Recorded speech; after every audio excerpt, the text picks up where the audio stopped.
Local programming on KRWG made possible in part by viewers like you. Thank you.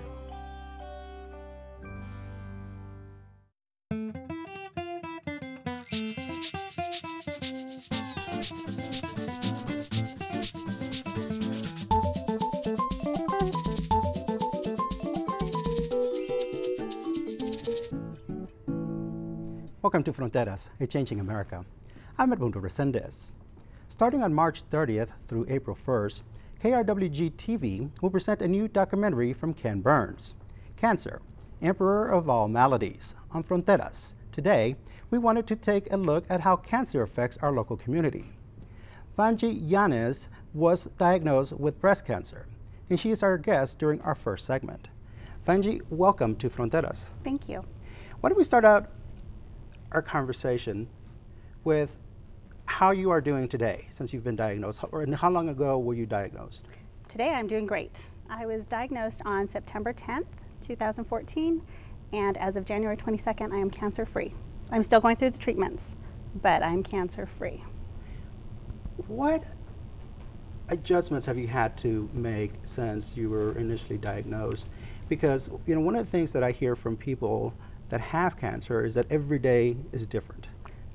Every day is a different day. You wake up and you just go, once you wake up, you decide how you're going to try and spend your day. There are days when I wake up and I know I have to go back to sleep, and I sleep until I'm ready to wake up. Some days my body hurts, my bones hurt. Some days I have the nausea. Some days I'm sick. And some days I have energy. Not energy like I had before, but I have a little bit of energy to do, maybe go to a grocery store, maybe go to my parents' house. So it's a day by day.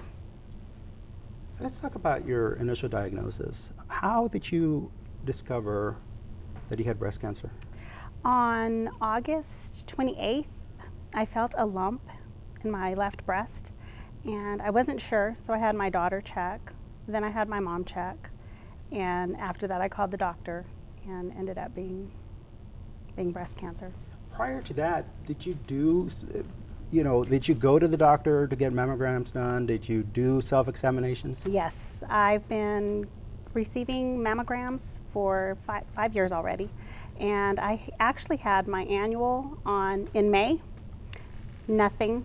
I had a mammogram in June, nothing. I skipped July because I do the self-checks, and they say you can skip 1 month. So on August, I did my check, and that's when I found my lump. So I had been going to the doctor and going for mammograms for the last 5 years, and nothing had come up before. Does cancer run in your family? Yes, I did not know that at the time when I was diagnosed, but yes, cancer does run in my family. My dad's side of the family actually has the gene for the breast cancer. Upon being diagnosed, I'd like to run through your mind here as to what was going through your mind and what was the first thing you did after being diagnosed. And if I'm not mistaken, your daughter was with you at the examination? Yes. My mother was in the room with me, and at first I didn't want anybody to go with me because I thought she's going to tell me everything's fine, and I have class that night. It'll be great, no problem.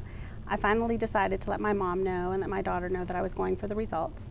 And at that moment, the doctor told me, you have cancer. It was as if I was watching myself. I was outside of my body listening, and I told her, what do we do? I said, take them off, just take them. If this is gonna kill me, I don't want them. And she said, no, there's a team that's gonna follow you. They'll let you know what kind of cancer you have, what stage you have, what you need to do, and what your options are from this point forward. But I remember thinking, just get them out. I don't want them. Let's just get them out, get it over with, and let me move on with my life. And I remember that day too, I told the doctor, after she told me, this is what's going to happen, this is what you're going to do, this is what I'm going to do from this point forward, I told her, are we done, because I have to go to class. And my mom looked at me and she said, you're going to class? You can't go to class. And luckily at the time, the doctor told her, let her live her life. And in leading your life, you were working, you were going to school. What has changed since undergoing treatment? Since undergoing treatment, at first my work, Ability Connection Texas, was very supportive. They let me work the 20 hours. I was able to convince my oncologist to let me work 20 hours a week. He didn't want me working at all, but because I worked from home, he said it would be okay.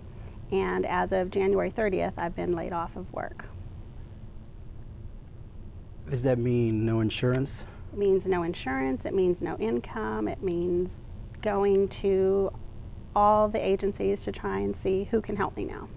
Because at first I thought, I have a job, I can do this. I can do it on my own. I have family, I have friends who are helping me. And at that point I knew, now I need to go ask for help. So you were diagnosed. You obviously told your bosses that you had been diagnosed with breast cancer.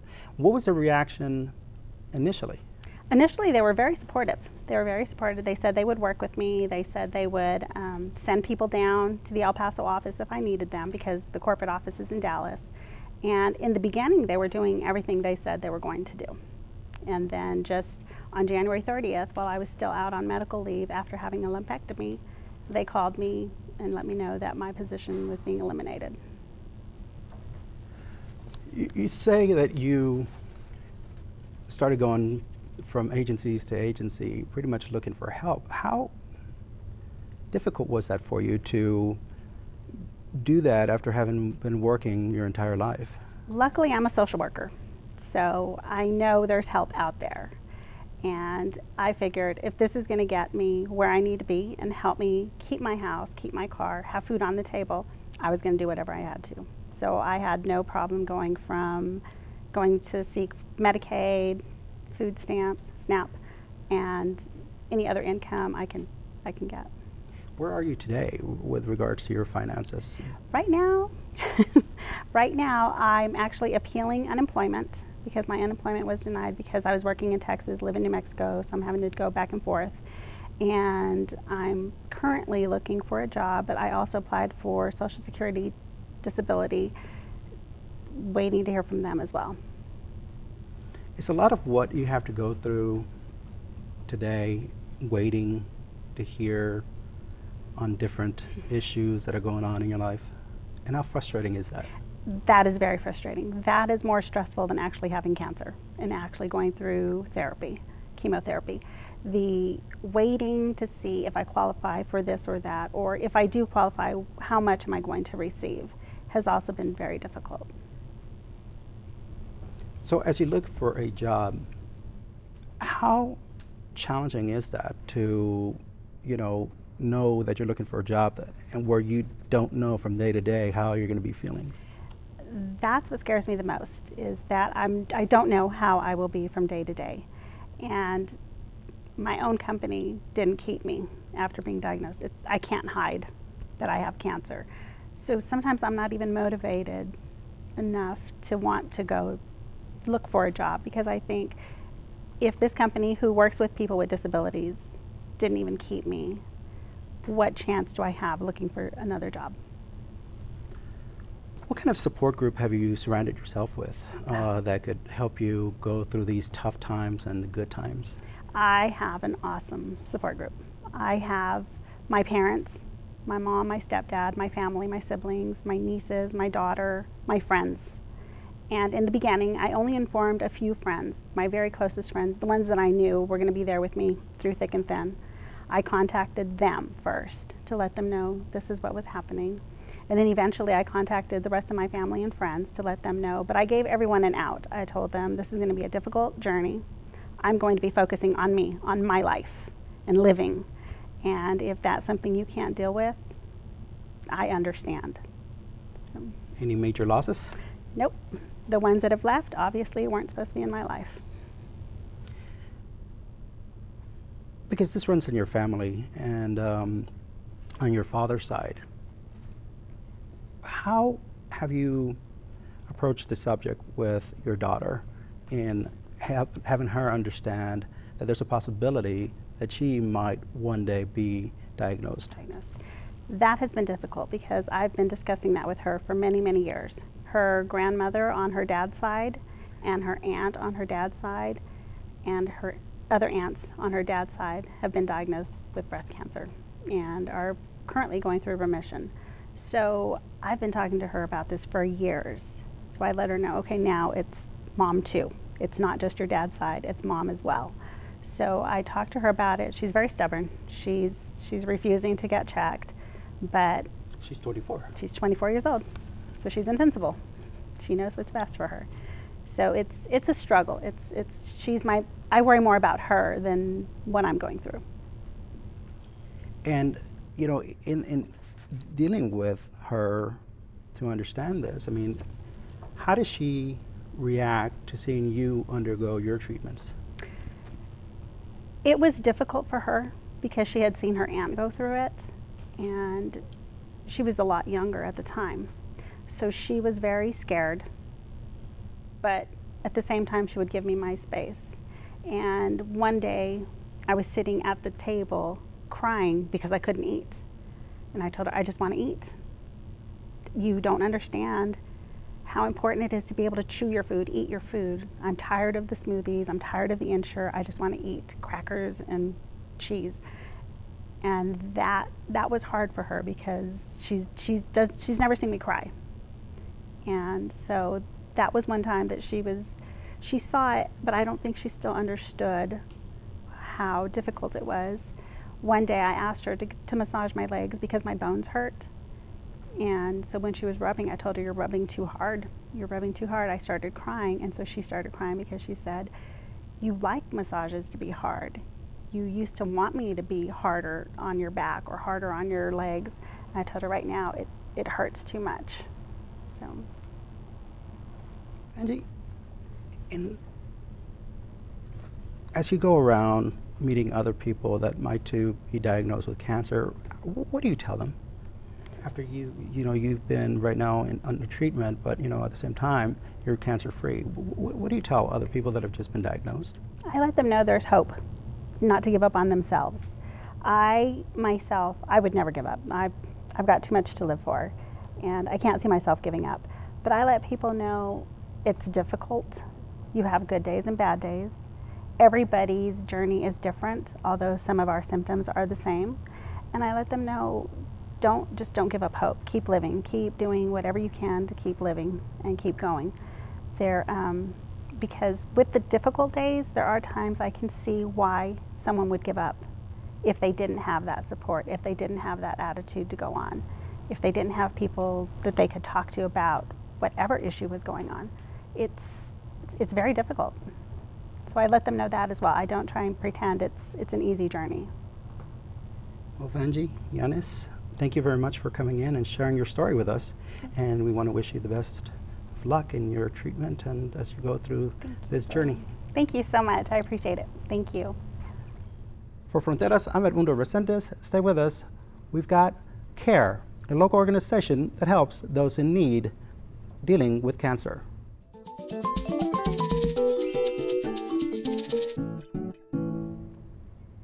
Welcome back to Fronteras. Yolanda Diaz is president of CARE, Cancer, Aid, Resources, and Education. She is our guest during our second segment of today's special program on cancer. Yoli, welcome to Fronteras. Thank you. Glad to be here. Why don't we start out our discussion right now and talk about what CARE is and how it helps our local communities. CARE is a resource organization. It's a nonprofit organization, a local one, and a unique one. We are the only type of organization here in Las Cruces or Doña Ana County that provides assistance to our local cancer patients. And there's so much more that we can do. Awareness, talking about prevention, the education, we can do all of that. But to begin with, our focus is helping cancer patients that are receiving treatment for any type of cancer. And how did this organization come to be? Because when I first heard of it, I thought it was a national organization that provided local communities with resources to people dealing with cancer. Right. On the contrary, we are totally local. And we started this organization when we found out that there wasn't a local nonprofit organization that provided this type of assistance. And it's very unique. It's really hard to find an organization that will provide assistance on the way of service. This is something that's very unique that at this point I can only tell you that in New Mexico there is another nonprofit organization that does something similar to this, but not exactly as this. And so this is actually a very good organization here for Doña Ana County because we are an impoverished community. So a lot of people are getting to know about CARE, but there's still a lot more that need to learn about CARE. Well, give me an example of what it is that CARE actually does to somebody that may have cancer or that has cancer, and they come to you for assistance. You help them out financially? Yes. Yes, and so that's what I'm talking about. That's what's really hard to find. Even when you're looking at a national organization, people will tell you that they looked for help, but it could be that it's only in this state or this type of cancer, and there's actually not as much help out there as what we know we need. That is a very clear statement. And so when a cancer patient comes to us, it's usually because what they need is that part that's left out, that focus that's left out, which is financial assistance. So the types of things that we can do to help is, let's start the first thing.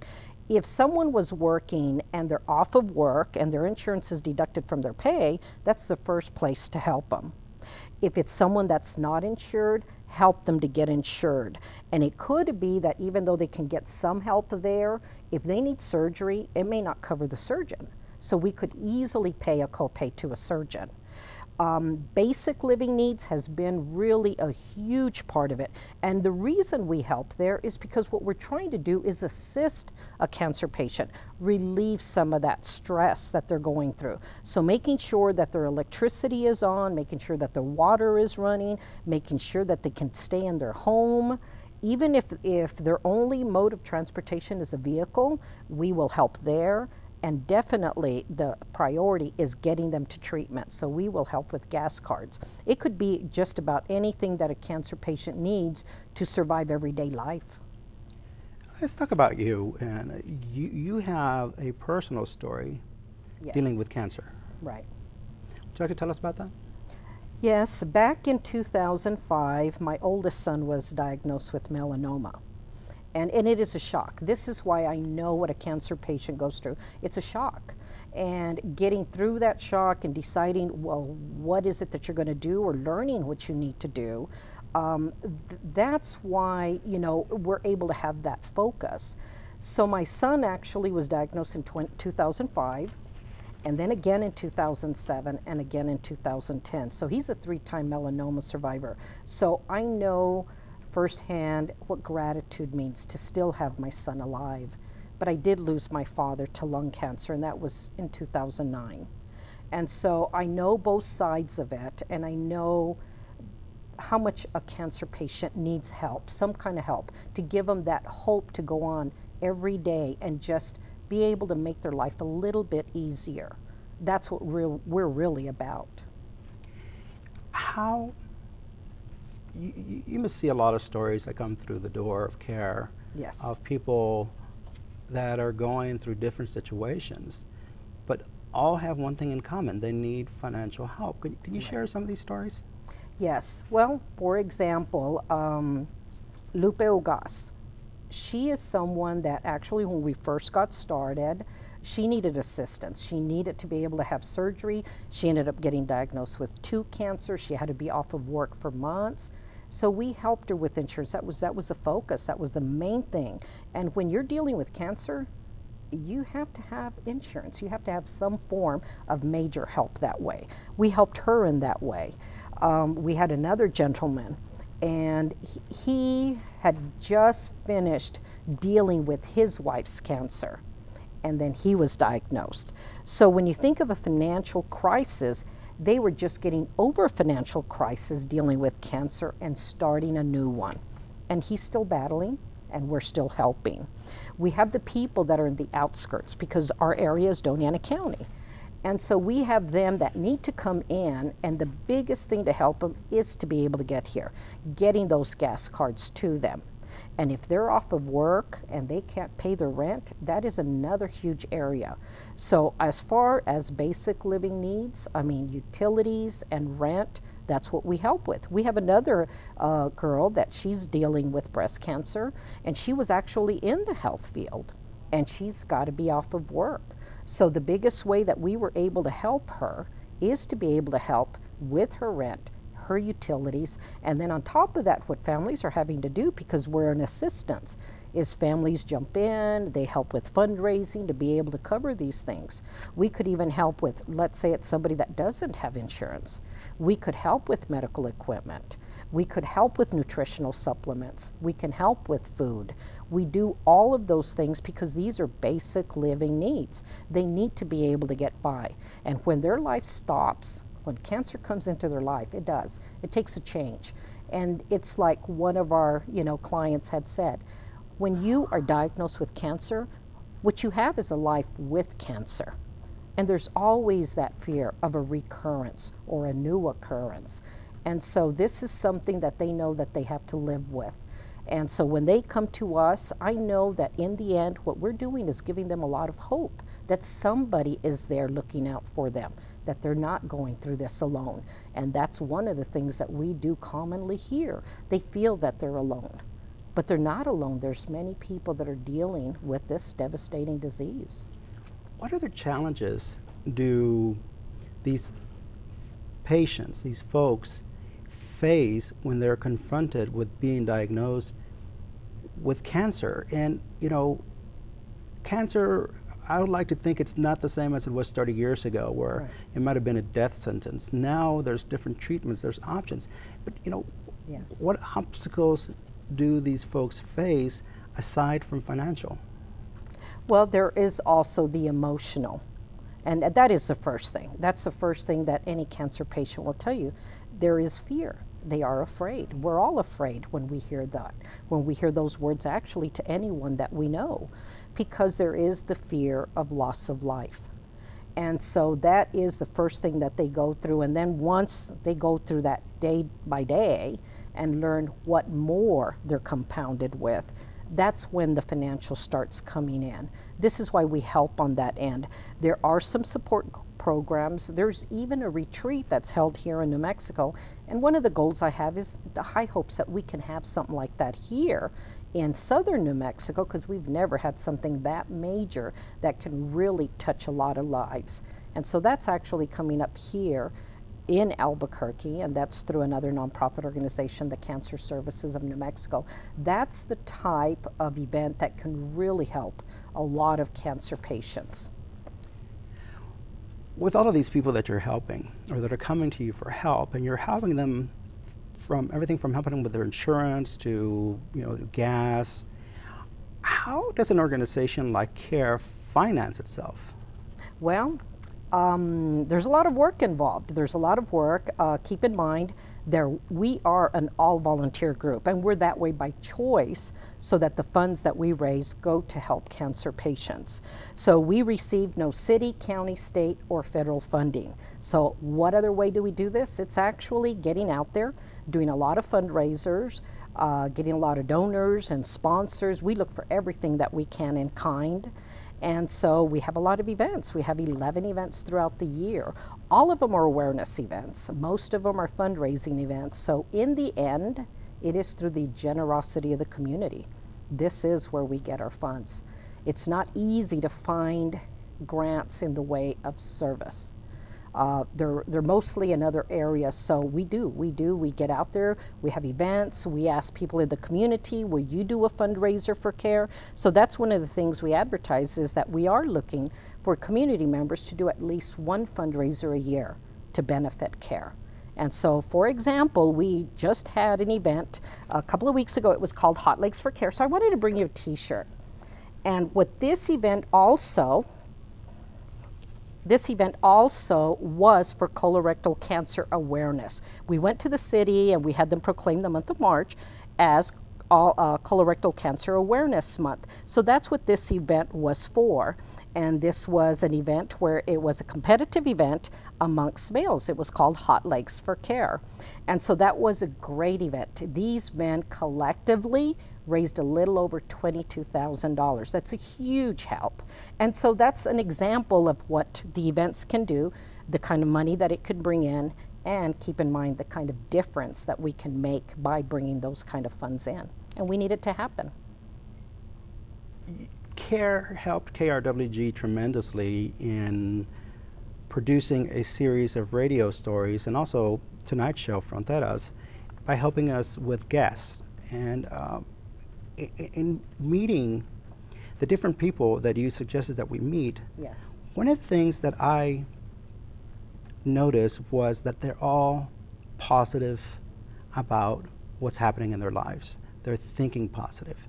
And it really struck me to know that, you know, here they are, having been diagnosed, some with up to 2 cancers, Right. yet they're willing to share their story so that others may hear Right. how things can be. Is this something that's unique to the people that come to CARE? Well, I think that when they come to us and they tell us, you know, what they're going through, and they see that somebody else is there for them, they have to be positive.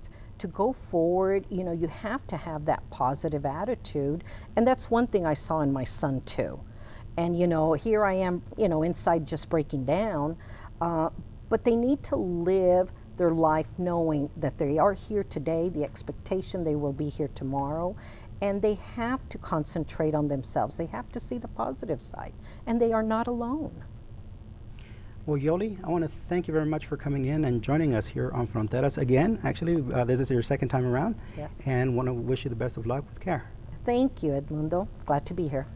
Thank you for joining us on this special Fronteras dealing with cancer, promoting the documentary Ken Burns, Cancer, Emperor of All Maladies, being featured on KRWG TV on March 30th through April 1st. Thank you for joining us.